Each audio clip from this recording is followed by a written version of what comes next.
Welcome back to BCR UK. My name is Stuart. Today we're mostly going to be bleeding, braking, and bouncing. Let's crack on. This Cube Reaction, I think it's 2013, this model here, so it's got major issues with the brake. The front one's pretty much seized up. It's got flat tyres. I don't think it's been used for a long time, actually. The forks have not been serviced since they were new. They are 13 years old. They're supposed to be serviced every 50 or 100 hours, so slightly overdue. We're doing a lower leg service on that, so that's new seals in there, new foam washers, new oil. I've tried the gears. They actually work pretty well, but the cables are pretty sticky, so I think we'll put some fresh gear cables in there. We'll clean all this up. This is the brake lever for the rear. I don't know if the customer's tried to have a go at it, but again, it feels horrendous. These are some very old Formula RC tune brakes, DOT system. So I'll show you what we're going to do to get around that. Quite a nice bike back in the day with some DT Swiss hubs on there. Quite nice wheels, good condition. Mostly XT transmission as well. It is shifting pretty well, as I say. It's just a little bit sluggish on the levers. So we'll get some new cables in there. I think we'll get this cassette and chain off into the ultrasonic as well. The chain comes in at, the chain's about 0.9, so it's due a new chain as well. So we'll just make a start by getting some of the big bits off, get these wheels off, etc. Pull these cranks and make a start. It's stuck on the rotor.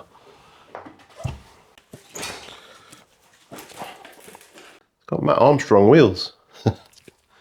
Just get these cranks off now, so it's just 2 5mm. Just undo these evenly, don't undo one all the way, because what you'll find is the other one feels seized up then. You just need to do them evenly until they are pretty much loose. And then take this cap off. Shouldn't be tight, it's only plastic. And a little safety cap in here, just use this part of the tool, just flick that up. Like that, so that's out there. Press fit button bracket on this, so it's showing its age. Well, you don't see that many press fits now, especially on mountain bikes. They've gone back to BSA threaded, thankfully. The majority of bikes now. Still plenty around there. Alright, so that came out nicely. Good. So there's no nasty noises while it was running, and yes, they feel nice and smooth. It's only a basic Shimano press fit unit, so they're about £20–25 to replace if need be, but that one's okay. So I'm just going to get these brakes off. We'll get them on the bench, and then I'll show you what we're going to do with them. It's just 2 5mm and a few plastic clips, and they're off. These plastic clips are just going to ping them off. Get these levers off. It's just 2 4mm. This one's full of mud, so clear that out first. It's even the original grips. I don't think it's had a lot of use, to be honest with you, in the 13 years. It looks like it's sat there for at least the last 3 or 4 years, not used. Both tyres completely flat. But it is actually a nice bike, so it's going to be well worth spending a few quid on this one. Get it back to where it was for a decent hardtail. Same on the front. Let's just get this off for now. Keep this spacer. Need to get this fork out anyway, so this brake needs to come off, ideally. You don't need to get the fork out, but it's just much easier to do a service. Plus the headset does feel a little bit on the loose side, so kill 2 birds with 1 stone, or 3 birds with 1 stone on this one. That's that off. You don't normally need to take these all the way out. Normally you can just turn them enough and it will spin off. There you go. These XT shifters are really such a nice action, but like I say, they just feel a bit sticky, so we'll just run some fresh cables in there. They are full housings. Shouldn't be too difficult. We'll just run some new stainless inners into those. That should ease the levers up a bit. So I'll disconnect the gear inners now, and then we can take this bar and stem off as one unit, so we can get the fork out a lot easier. Just 1 pinch bolt on this one. Dead easy on these derailleurs. That wasn't in the right gear.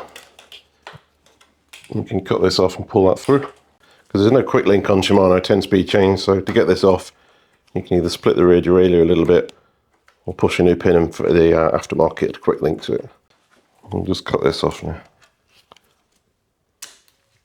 You should just come out now. Oh yeah, they're pretty tight, they are. Ugh. Very sticky. Barely move that one. Oh my god. Very tight, that one is. There you go. Let me just get this stem off, and the fork will be out. So just a 4mm up here. Established in 1993.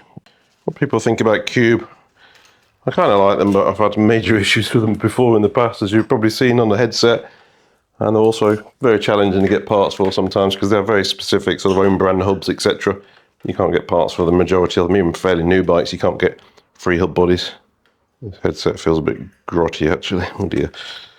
Yeah, the spares can be a challenge for them. This is either going to fall straight out or we're going to be here an hour like we did on the other cube. I can't see any corrosion, so doesn't feel great though. Bit of a love tap. Oh dear. Yeah, it's coming. It's just WD-40. Nothing more special than that on this one. Actually, the bearings are mint. Beautiful. Just a bit sticky on this. There we go. Plenty of grit in the lower half though. Look at that. That needs a good clean. Now, I'll leave these cable outers in the frame. They're in good condition. I can't see any perishing on them at all. There's no wear at the top. They are Jaguar, so potentially they've been changed at some point in the past. Bearing comes straight out. Plenty of grit in there as well. It does feel okay. Not quite so pretty on the bottom one. Feels a bit crusty, that one. Let's see if we've got a new bearing for that as well. We'll give it a big clean once it's all where we want it. Just get the main bits out first. Okay. Now we can just take this derailleurs off. It wasn't part of the plan, but I think the bike's generally in such good condition, it'd be a shame not to at least give these a good clean first. Some lubrication on them. Chunky derailleur, this is. Nice. Shimano, right? Gotta be nice.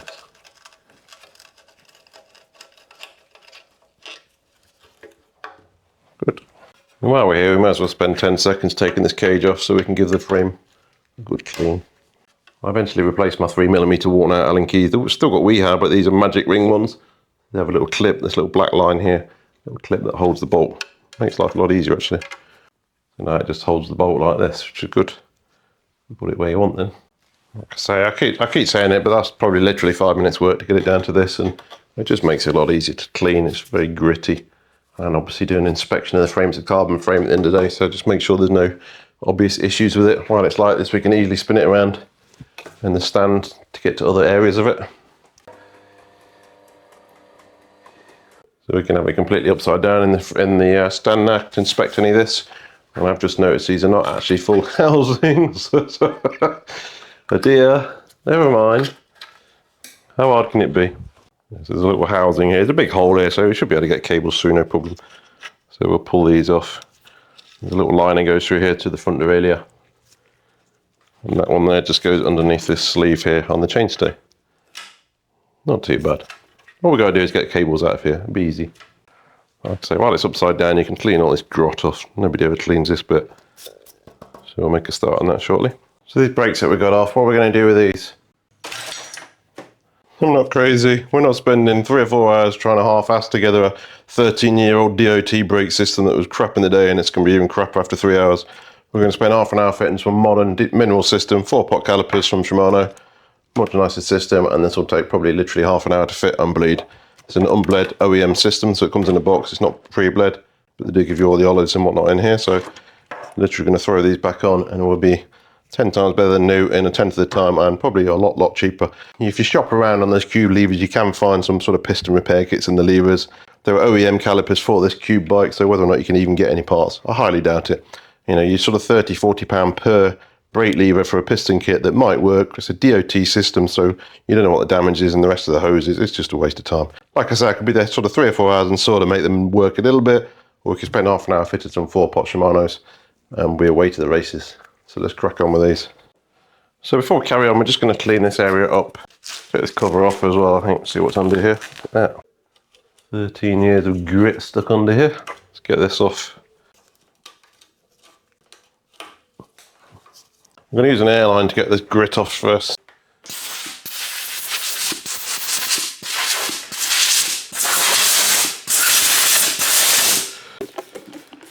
Give it a good soaking. Just basically floating this dirt off really. I'm not really pressing it. This is matte finish paint, which is just, I don't like matte finish paint. They're so hard to make look good. So I don't think this bike's had a lot of use. I think it's sort of sat in the garage for much of its life, unused, but not done the brakes any good being sat there like that. So if you've got anything that older SRAM systems, these formula systems, anything that's basically DOT and you need to start rebuilding pistons and stuff, yes, you can definitely do it if you can get the parts for it, no problem. But ultimately, at the end of the day, it's much easier and generally much cheaper just to fit a complete new system. You know, the old brakes will go back to the customer. If you want to put them on eBay, you can do. You might get a few quid for them. They're not really staying in the bin, don't worry. Right, I'll just carry on cleaning this and then we'll do something a bit more exciting. This has come up really, really nicely. Like I say, it does look almost brand new. I can't see a single scratch on it. It's got a really nice integrated quick release seat clamp on here. I hope they're still available as spare parts because that's going to be pretty much unique to this bike, that's for sure. Yeah, really good design. I've just loosened that off and the seat post is still moving, so we've got no issues with seizing in there. I'll put some paste in there later off camera. But yeah, frame is ready to go. So we'll look at these forks next. I don't do much suspension work here, but I've got most of the tools required when need be. It's mostly lower leg service and air can service. Anything more involved than that, like damper services, I normally just send those away. The specialist tool is just getting crazy for them now. Nitrogen injection and things like that, it's just bonkers. Let's give it a good clean before we start stripping this down. We don't want this grit getting inside the fork. I don't know why they make such stupid shapes in here that just attracts every single bit of grit on earth. Get all this out first before you start taking it to pieces. We are replacing these seals, obviously. Blow this bit out with an airline. Right, that's a bit better. So it's purely a lower leg service, so it's a Fox 32. These are flange seals on this, but the newer kit comes with flangeless seals, so they don't make these anymore. SKF still make them, but I think Fox obsoleted these. Obsoleted? That's not a word. You can't get them anymore from Fox. They are backwards compatible, allegedly. 2 new crush washers as well for the bottom of the forks. We'll have a look at the air spring while we're in there, but like I say, it's just a lower leg service at the moment.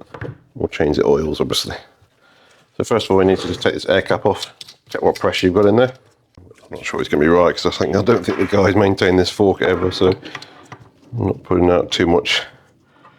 We'll set it to the rider weight after we've done this anyway, but let's see what it's holding at the moment. Around about 57 psi on there. So we'll let this down.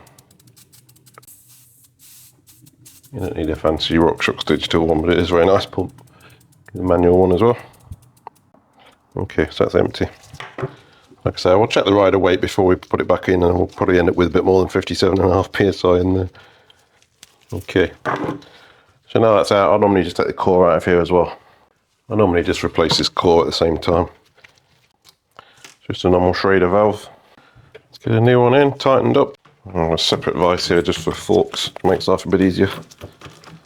So on the air side, we're going to just, like I say, we are going to take this air one out just to inspect, change any seals if necessary. Is it 26 on here? When you are taking top cups out, it's really good to have these flat sockets here. Basically, there's no chamfer on the edge of the socket like a normal socket, so you make sure you're fully engaging then. If you're trying to use a normal socket, so there's an angle on there, so a lot of that is lost before you even get on there. So make sure you get the flat ones like that. You can always modify an old socket and just grind it flat, but use those. Around about 26 Newton meters normally on these, so they should be fairly snug, especially if it's never been off before. This is just the cap, basically, that's all that's in there. There's some oil in there, so that'll be coming out. Just keep everything in order, keep it clean. Cleanliness is definitely next to godliness on this one. A tiny drop coming out. Just going to put that in there just to stop it flying everywhere before we're finished. So these forks look immaculate as well. I'm not sure this bike's ever been used. There is some wear on the chain there, so obviously it has been used at some point and just really well looked after. There's no corrosion on here. This is normally very bad. Absolutely immaculate. Nice bike this. Growing on me. Right, let's get the bottom legs off. First off, we get this rebound adjuster off. Count the clicks. Not really clicking, that's just grit. Just undo this screw here. Normally you would count the clicks, but this has got so much grit in there you can't count anything, so let's set it halfway. Be very careful with this screw. It should just pull off. That's all that grit in there, that's all you could hear. Piles of it up. Again, clean that off. And the other one is just a 10mm again. They shouldn't be too tight, they're normally only about 5-6 Newton meters. I'm going to take these all the way off. Should hopefully take the crush washers with them. Can be a challenge to get out. What you normally do now is leave this halfway and give it a tap with a hammer. But I've got a proper tool for it, so we'll be using that. There's a crush washer there, so get rid of that. And just cut through it a little bit. Obviously not through the threads. There you go. Right, that's the old one. Same on the other side. A very basic fork this is really. Back in the day, it's like I say, it's what, 2013 now, so it's a pretty old fork. In the grand scheme of suspension, it's pretty outdated now. Then we just screw this tool on here. This is a Fox tool. I think it's Fox tool, could be RockShox, can't remember. Anyway, screw that on halfway and you hit this with a hammer. So you get the fork in the air or slightly level, because oil can come out of these once you've done this. So halfway on and just a good whack. And this will bottom out on there eventually. Like that. That's loosened it off. You do need to give them quite a good whack sometimes. Same on this one. Halfway and good whack.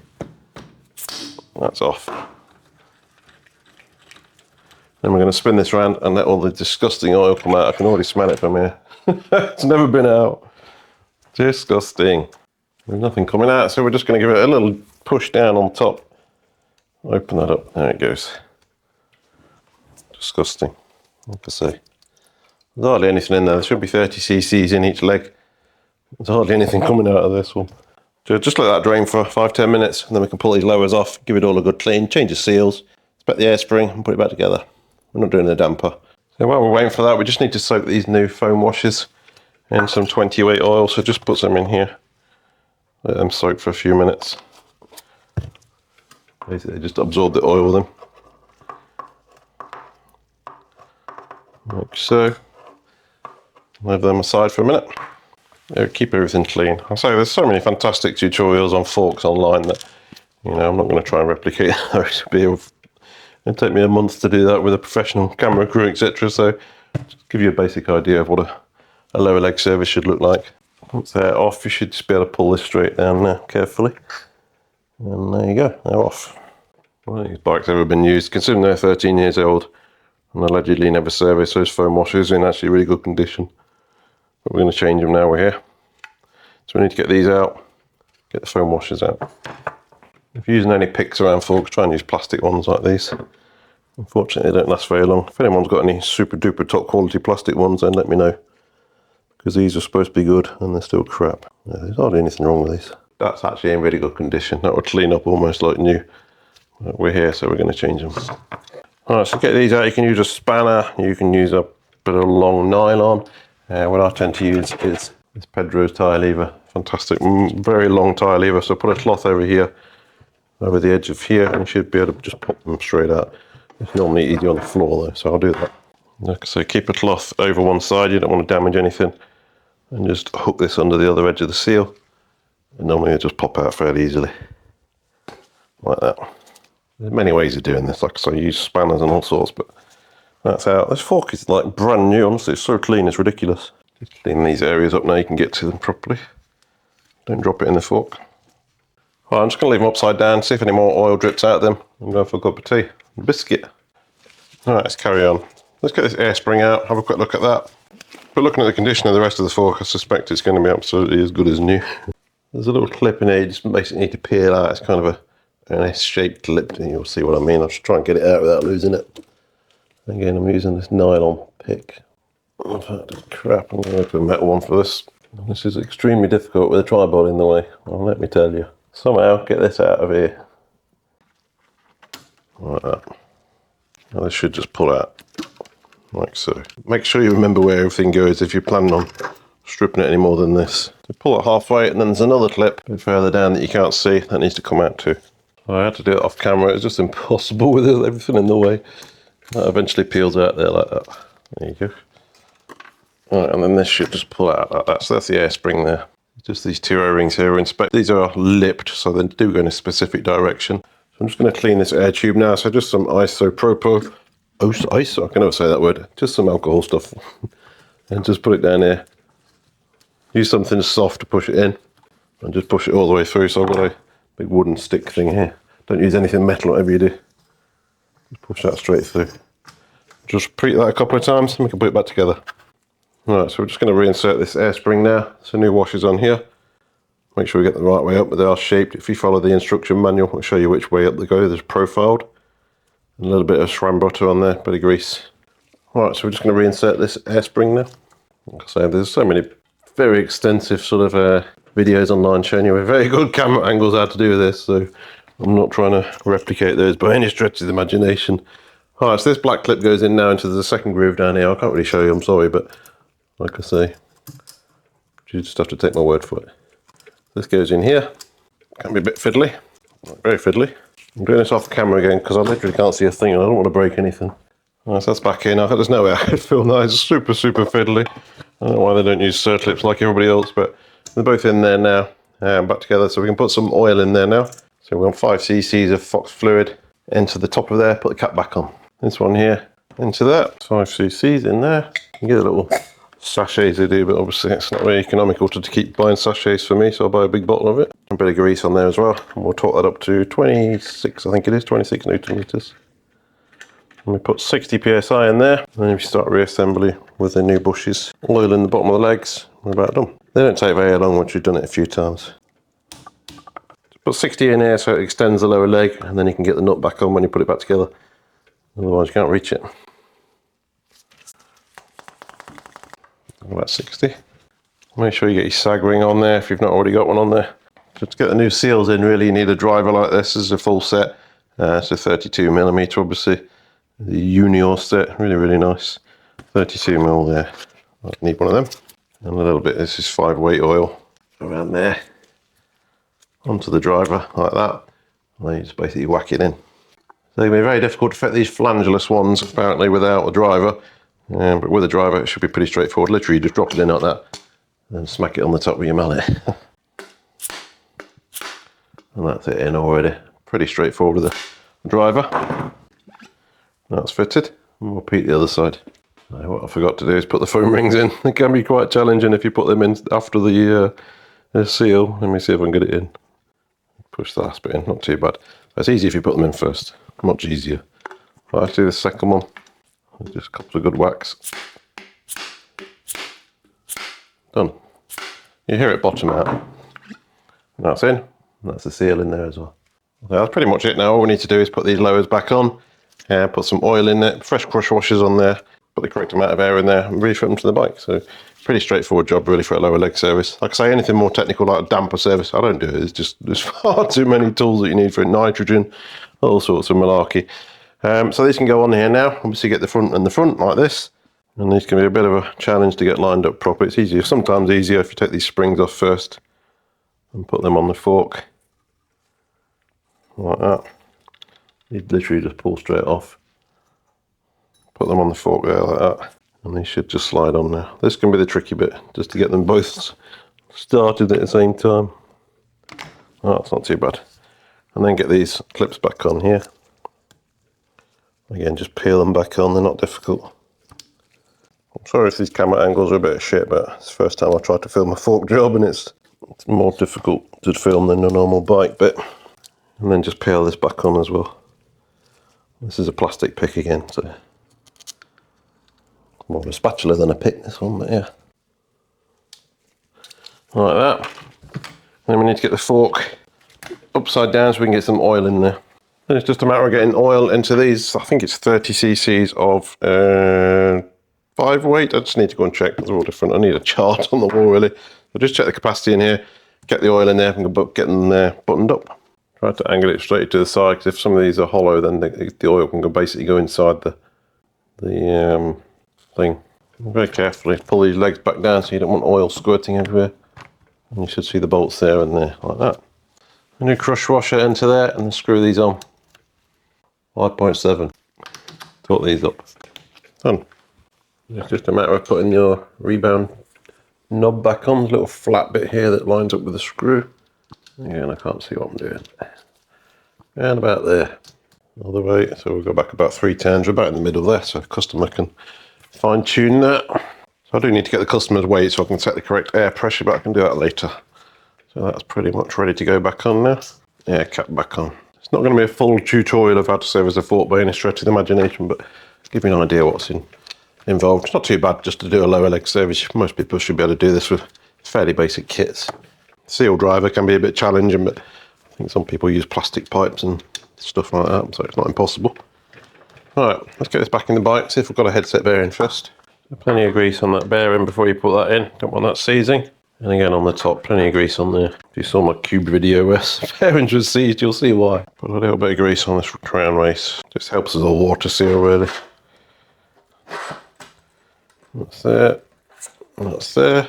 And then we got this one. Got a couple of spacers. Probably hold itself in, but we'll get the stem on quickly. And then the top cap. And no, it's not going to fall out. Just line up your logos if you've got them. Feels nice. Get this reasonably straight. We'll straighten it when it's on the floor, but that is going to be pretty close there. Check the play for the headset. Absolutely none at all. We'll just tighten these up. 8 Newton meters.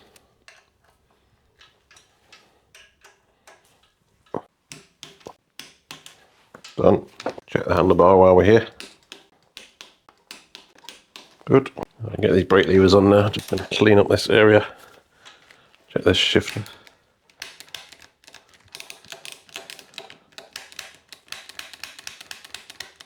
Feels lovely. Right, I'll get these gear cables out and then we can put the brakes on. Very easy, it's just a little plastic cap here. You just unscrew half a turn and drop it on the floor.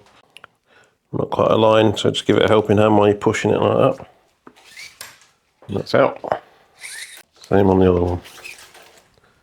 Alright, they're done. So just before we fit these brakes, I just want to take a moment to thank this video sponsor, sportandleisure.com. They've recently come on board to support the channel and I'm really pleased to have such a great company on board. A really great company. Sport and Leisure are a UK-based cycling retailer stocking thousands of products and components from tools to clothing, accessories, everything really. Every item is clearly listed with accurate descriptions and high-quality pictures, so you know exactly what you're going to get, unlike some other websites where the information is just not right. Unlike at other sites, they don't drop ship. Everything is held in their own warehouse, ready to go. If you place your order before 3 o'clock in the afternoon, it ships the same day with free shipping on all orders in the UK. But if you need it urgently, then its next day delivery is just £2.50, again in the UK. So for your bikers in need of new brakes, then check out our website for some great deals on bike sets like these, or even these. They've given me a discount code for viewers on this channel as well. So on your first order, just use the code BCR10 at checkout and you'll get an additional 10% off their already fantastic prices. So if you're after parts, upgrades, or just a few workshop spares, head over to sportandleisure.com. The link's in the description below. Thanks again to sportandleisure.com for supporting the channel, and now let's get back to fitting these brakes. These DOA levers are going to be a much better match anyway with these XT shifters, so let's get them on. So it's 4mm here, there's a little pin here you need to press down to be able to open this hinge. Well, there's a little pin in here, you just need to put a small Allen key in there, and it will open up the lever like that, so you can just swing it over the bar. I'm going to need to move this over just to clear that at the moment. Like that. The transport piece in here, leave that in until we're ready to bleed it. It just stops you accidentally squeezing the lever basically. Put your shifter where you want it. Again, we can fine tune the position of these when we've got it all back on the ground. These could be too high. Let's get the other one on. It already looks so much nicer than they're going to work. Just be careful with the angle of this bolt, it's a bit deceiving at the angle it sits at sometimes. Sometimes you think you've got it in, it's nowhere near. That's that bit. Right, so I think before we put the calipers on, we'll give these derailleurs a clean up and get the cranks back in, get the wheels back in, and then we can set the brakes on properly. They're actually pretty good shape, so I don't think they really need to go in the ultrasonic. Just give them a quick wipe down with a nylon brush and give them a clean up with some degreaser, re-lube them. Let's get these cranks back on. So they're cleaned up pretty well. They don't really need an ultrasonic, just a quick wipe down. So get that crank back in with some grease. And left hand crank straight on there. Your preloader in. Get that up. Don't need any more than that. Don't forget to drop your safety cap in there. You'll feel it locate. Tighten these evenly. 12 to 14 Newton meters. Get this rear mech back on as well. A bit of grease on that mounting bolt. Hold it back up so it sits on its B stop like that. You'll feel it on there. And just nip that up like that. Cassette's not too bad, but I think I'll just nip it off, put it in the ultrasonic while we just clean down the rest of the wheel. Just to get this the MA hubs nice and clean. Put that back on. So I've given the wheels a quick clean. Just need to fit them temporarily so I can get these calipers in the right position, and then we can pull them back out again. So drop this in. Just sitting it there temporarily at the moment. We are using the old discs, there's no real reason to change them, there's plenty of wear left on these. So hopefully now these should just drop straight onto these posts and be the right size. So moment of truth. They look pretty good for me. Let's get these loosely bolted on. Then we can take the pads out, connect the hoses up and bleed the system. Still got to do that yet. Look at that, they look so good though. Pretty good. No rubbing there. So if you just follow it through a full rotation, you'll see the disc is being entirely covered at some point in its duration. Obviously these waves on the disc make a difference. So just watch it do a full rotation and make sure you're not going to end up with a lip on the pads. And that's that in. So we can take this wheel out now. We've got split pins on here, which is a bit frustrating. So it means you've got to put new ones in when you take the pads out to bleed it with, but not the end of the world. Try not to scratch the caliper. Right, that should come out now, like that. Take the pads out. I've got clean gloves on. Just be really careful not to contaminate these pads before we've even started. This bleed block will cover 4 pistons. So we'll get that in there. Just drop that pin through temporarily like that to hold it in place. That's ready to bleed now. Do the same on the front, get the wheel in. Again, this is just going in temporarily to get the caliper in the right position because we've got a spacer on this one. Should still work, no problem there. 180 front and back on this. So this is the post mount adapter that came on the old brake. The post mount to 180, so it should sit on there like that. Arrow tells you up. It'll go on, but the bolts are a little bit on the short side, so let's get some longer bolts. I'll go over the rotor again, disc, rotor. One day I'll decide if I'm going to call it a disc or a rotor.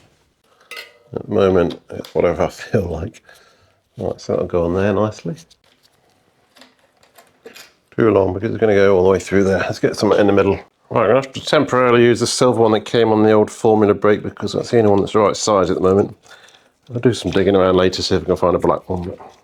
Right, that's the right size. Again, I'm just checking the clearance on this disc.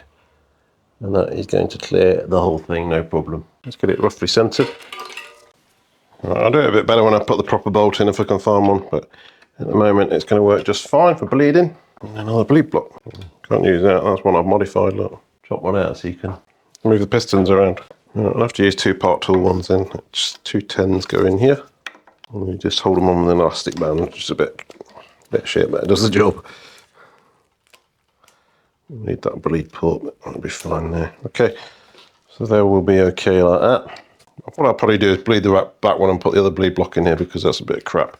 Now I can run this rear hose up to the lever. You can use the clips or you can use cable ties, it's entirely up to you. Like always make sure this first one goes inside of the seat stay. You don't want it going around the outside in case it gets caught on something as you're riding past, obviously. And that one goes up there. All broken. Right, we're going to be careful where we want this one. So the rear brake in the UK is on the left hand side of the bike. So we do want this on the inside of the gear cable, which is going that way. Probably yes. Like that. Front one's just going through this clamp, remember? Like that. Don't go crazy tight, it's not doing much, it's just guiding this hose. It's not holding your fork together. There you go.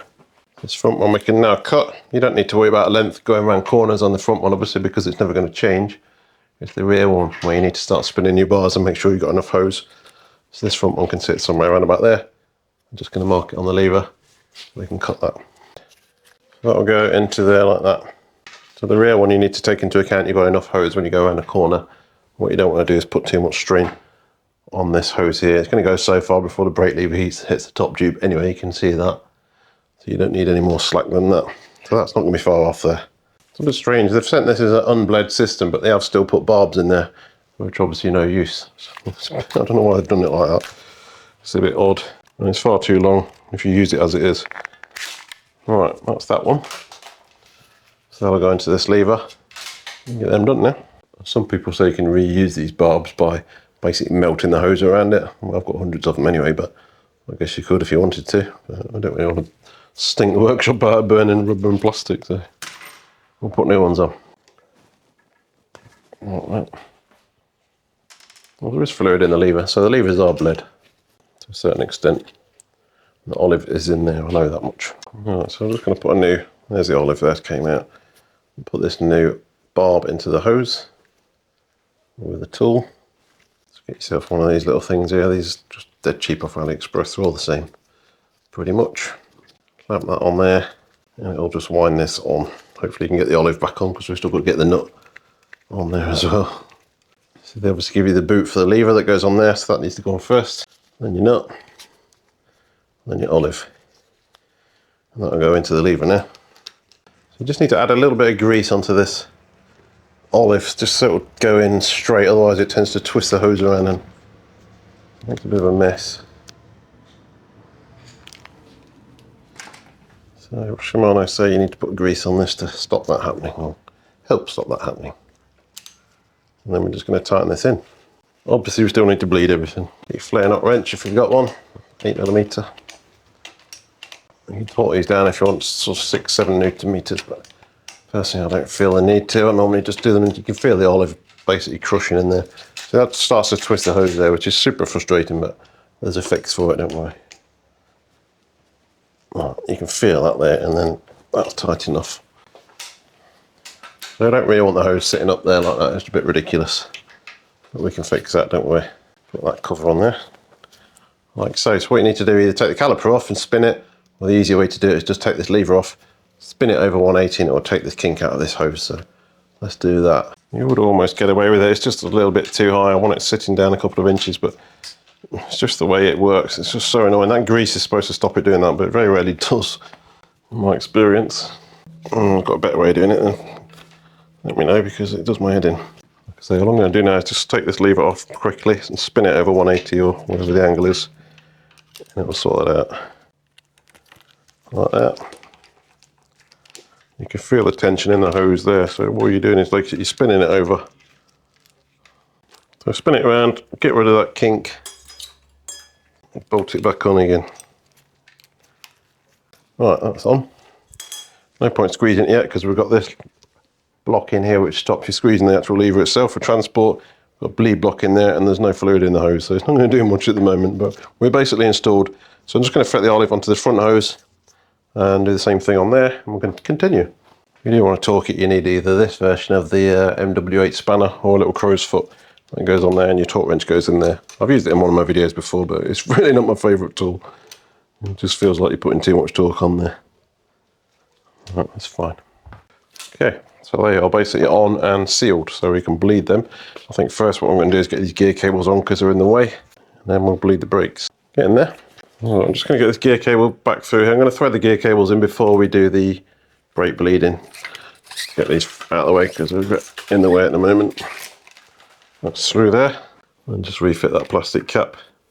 So on this one, the rear derailleur is on the left hand side of the bike, and the front's on the right, and the crossover at the bottom.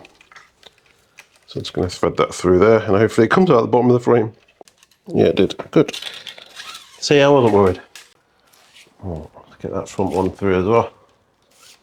Just make a decision now where you want these. You don't really want this going around the front of that brake hose like that. I'll screw this barrel adjuster in because it was nearly all the way out. I need that. So all the way in and a couple of turns out.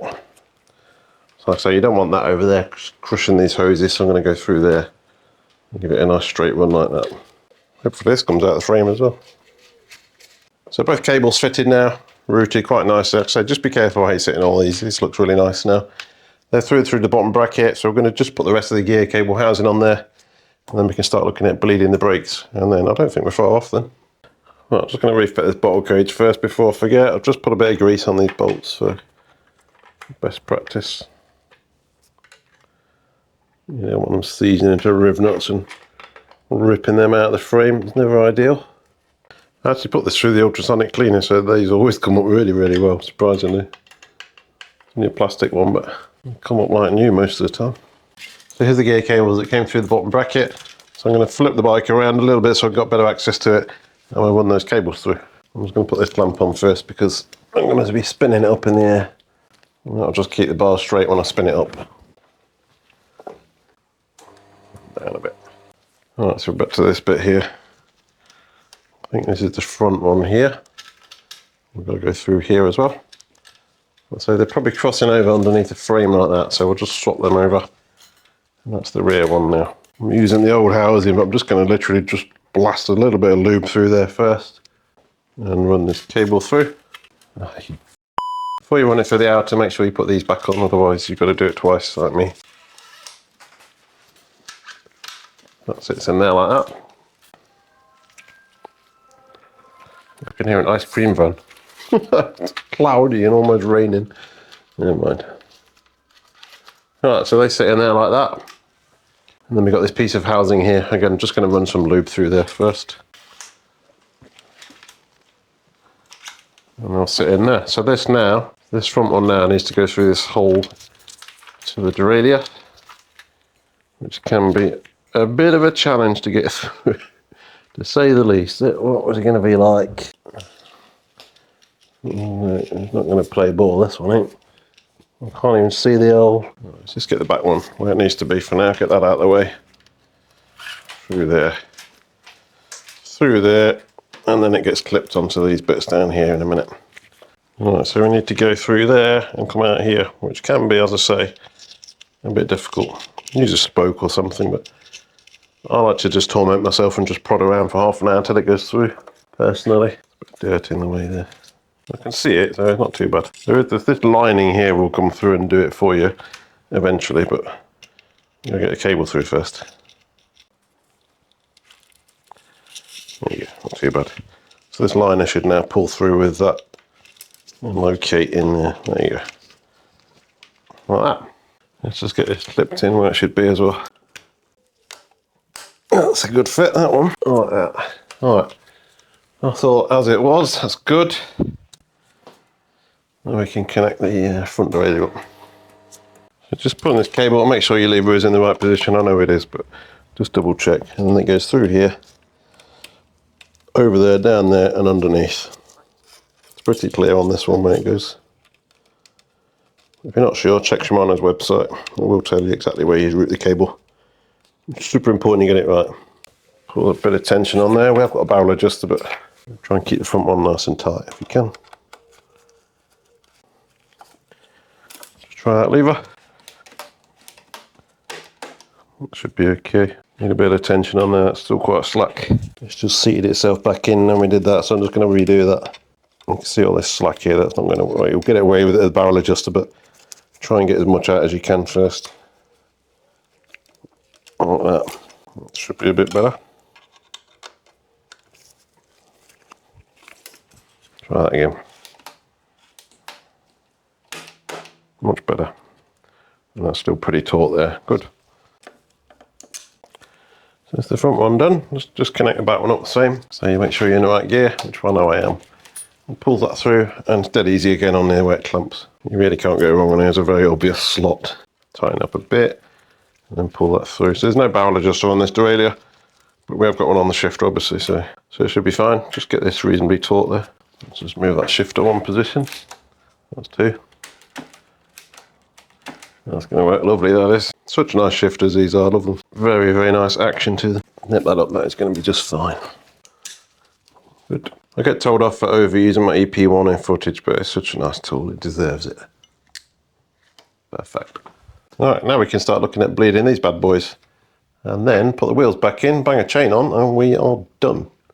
This is a nice bike. I'm a big fan of this bike. I like it. It's sort of 12 years old, but to be honest, it's a fantastic bike, really. Really impressed with this. Very nice frame, very well kitted out, full XT, nice brakes that actually work now. Some decent wheels. If you grab one of these for a bargain, then get it, because it's a nice bike.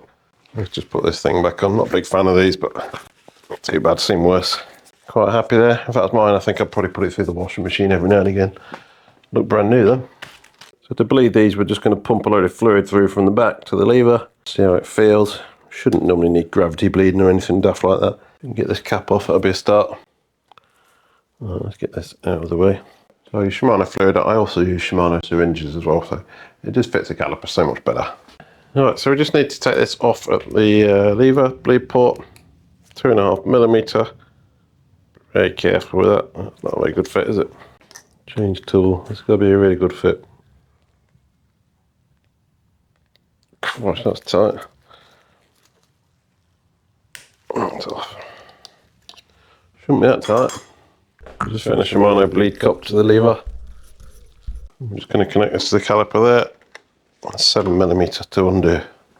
We'll just crack this off half a turn or so, and we'll just push this fluid through. Right, so it's about 4 o'clock in the afternoon now, so I've been filming this since probably 9 o'clock this morning, so you can imagine how much effort goes into filming these and moving everything around, so If you are enjoying it and you do appreciate videos, then please consider that magic subscribe button. I'm on a mission to 100,000, but it feels like an eternity away at the moment, so it does make a difference, every single person. Right, that's that syringe empty. Let's just lock this up. I'm going to put one more through and then see how the lever feels. I'm basically going to suck this out of here and recycle it because we know it's fresh fluid. Like that. Push that back into there. And again, just crack that open. Push it through. There's a little bit of air in this hose, but it will come through eventually. Just feels that. I'm just going to go to the lever, take that block out that's stopping the lever and see how it feels. So let's pull this stop out. Well, it actually feels really nice already. That feels really, really nice. That's really nice actually. I'm going to go one more while it's there. I'm just going to drop the bike down so I can actually physically see what's happening in the bleed cups. And just push that one through. This is 4 syringes worth now.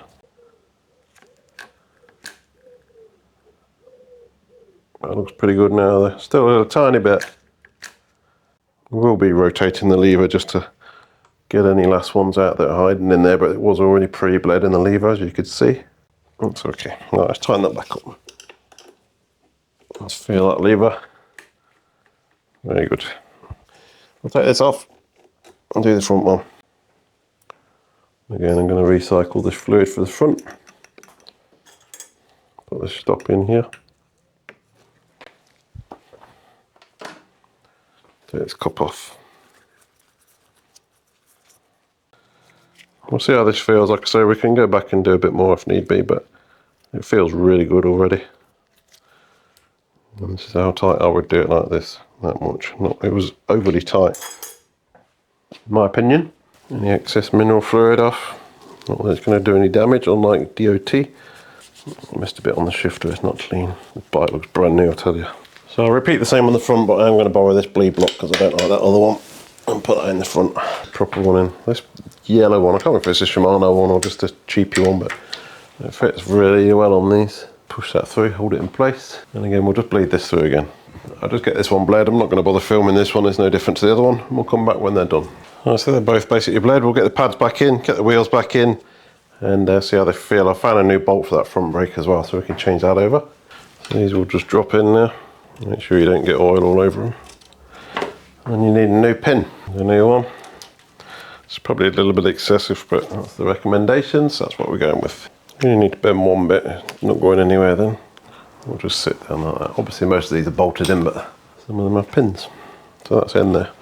Just put the new one in the front. Now we can just drop this wheel in and make sure we're good. And that will sit in there. And somebody asked me the other day if I was concerned about fitting a hydraulic brake to a quick release frame. I was like, no. It's designed for it clearly, so why would you be concerned by that? I'm not quite sure where that's come from. This caliper wants to come over that way. I can see daylight down the side of this pad here. So just pull it over a fraction. We have already done this once, but the fun and joys of disc brakes. A lot of people say all you need to do is undo these and squeeze it on. Believe me, it never works. Unless you're very, very lucky. Alright, we'll see how that works after it's been bedded in on the machine. These are the old rotors, so there potentially are a tiny, tiny bit of a warp on them, but I think that'll be fine once it's bedded in. And the truth, how does the lever feel? Squeeze it a load of times just to get the pads home where they want to be. Travel's not bad. This wheel's got a buckle on it. Crikey. Need to straighten this wheel as well. It's quite a long lever, so what I'm going to do is just advance these. Just drop the wheel out to clear the disc, press the lever once just to advance these pads on the pistons, and then put it back in. Only press it once, sort of twice at the maximum, and you should reduce the lever travel then. Yeah, that's much better. Right, I'm going to true this wheel before we buckle it up. Alright, whack in that, isn't it?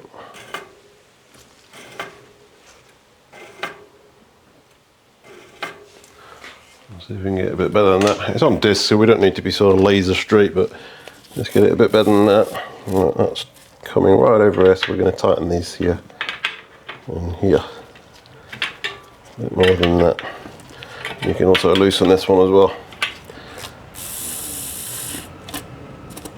All of this needs to come over. I've not built any wheels yet in a video. I'm sure at some point that will happen. Hardest thing in the world to film though. I don't build many, but I can do them if required. I think that'll do. Not better than it was. I'll change that bolt over as well. Not that there's anything wrong with the silver one, it just cosmetically look better with two black ones. Try a lever, feels nice. Rubbing, but we know that already. The whole caliper's got to go over that way. I can see it from here. Right, so that's the right size for that. Let's spin that out, change it over. Right, let's leave these slightly loose and we'll try the old internet myth way of squeezing it on and holding it in place. Right, squeeze it a couple of times, keep your finger on the lever, tighten it up. Right, listen to the rub. Let go of the lever. Still rubbing, oh my god, can you believe it? The whole caliper still needs to go over to that way, so I'll just do that now properly. Right, not being an awkward one, as per usual. Well, that sounded like somebody else, didn't it? Sorry. Right, I'm going to get one of the spacer thingies. So I'm going to use one of these now. Still being awkward, so I use one of these on the rotor. Again, these work about 1% of the time, so we'll try this one. Sometimes they just drop straight on, sometimes we're here for hours. Bring back V-brakes, that's what I'll say. Joking. Right, so get that in the pads. Just push it around until you know it's covered by all the pads. Squeeze the lever on and then tighten it up, and allegedly that will sort it out for you as well, but again, very, very rarely does. Sometimes if you're very lucky. Like that. Look at that. Total sh**. I persevere for 5 minutes to get this nice and level, but it's not very, it's about as exciting as watching paint dry, to be fair, so. Alright, brakes are kind of behaving. We've still got to bed them in on this centre machine anyway, so that should help. Just going to fit a new chain. This is a DOA 10-speed chain. This is a 10-speed Shimano chains. Don't come with a quick link, they come with a connecting pin, but not too bad if you get them right. A lot of people don't like it, but I'm just going to hook this chain up with the tool, just to give a bit of slack to get the connecting pin in properly, so you can hang this here like that, put that there, and then put the connecting pin in. This connecting pin has to go through from the non-drive side. It's got a little pointy end. You basically push it through the hole like that. That pin sits through there like that, and you have to push it in from the non-drive side, which is always fun because the wheel's in the way. I should persevere. We can take this off now though. And you just push this through. And then this bit here, just snap it off with the end of your chain tool like this. And that's it. Basically, it just sort of pins itself over once you snap that off. Make sure you got a nice stiff link, and we're done. It's getting very late in the day now. It's 5 o'clock. I've been here literally all day. Alright, 10-speed Shimano, middle chain ring. Let's go, one gear. Not touch it. Look at that.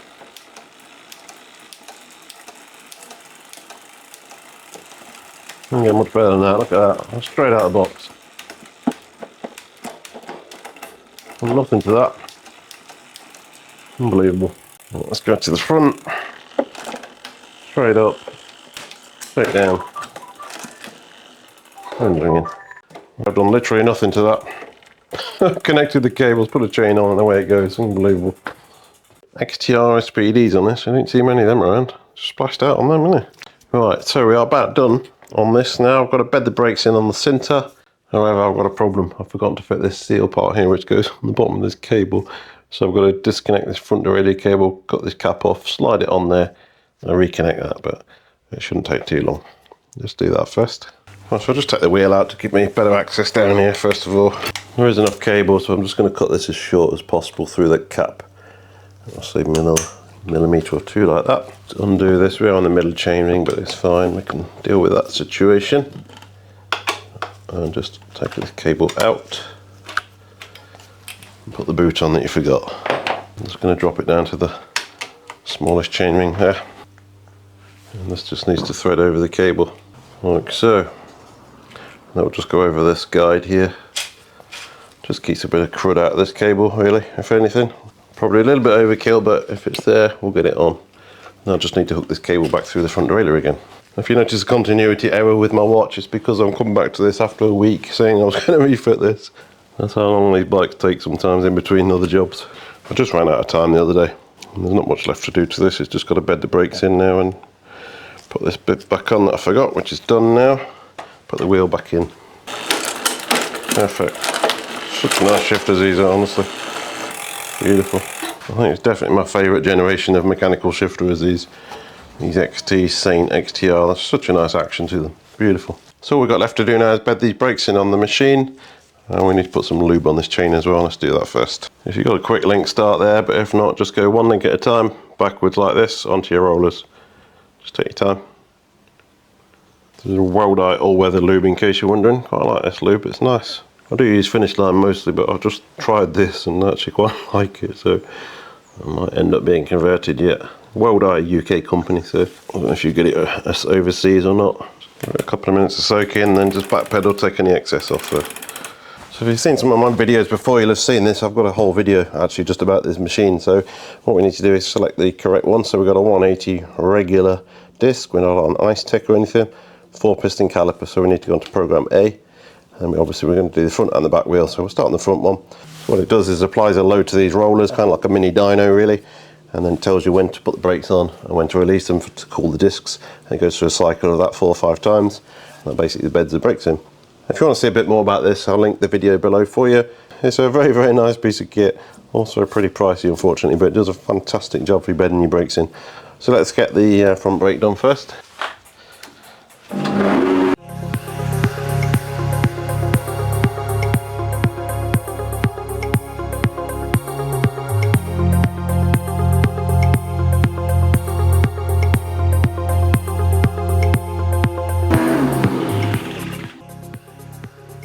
Swap that over to the rear wheel.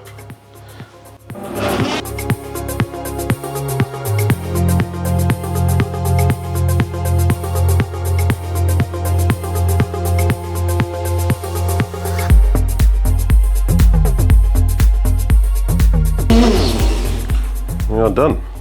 So I did ask the customer if I could take this crusty old light bracket off, and he said yeah, he's not using it at the moment, so we'll take that off and put it back on when it gets dark, if you ever use it in the dark, I guess, but at the moment he's not using it, so we're taking it off.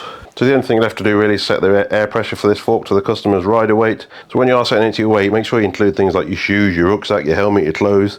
You know, not just sort of your birthday suit sort of weight. You need to be natural rider weight. So I'll just get that measurement and put the correct PSI to this fork, and we're about done. Customer can obviously fine tune that to get a sag. I think you want 15-20% sag on these when you're sort of riding it, but you can fine tune that myself. It's a pretty good starting point where it is now. Missed a bit. So that's another one done. I've just done a quick test ride. Everything's working beautifully. These brakes are phenomenal. Literally just touching this lever and it's locking up. It's incredible power from 4 pots. So they're all done, bedded in. Gear's working beautifully, as you saw. This bike looks almost brand new. I love it, honestly. Big fan of this frame and fork combination. If you want a good value hardtail, you can pick one of these up for I think £600-700. You're not going to go wrong with this. It's fantastic. So these XT shifters, XT transmission. Upgrade yourself to these brakes for not a great deal. Awesome bike, honestly. So I hope you enjoyed the video. I've enjoyed making it as usual, and hope you picked up a few bits and pieces along the line. If you did enjoy it, please consider clicking that subscribe button. You've got no idea how much difference it makes in my entire life. So if you can do it, please just spend 5 seconds. It will change my life. Thank you very much for watching.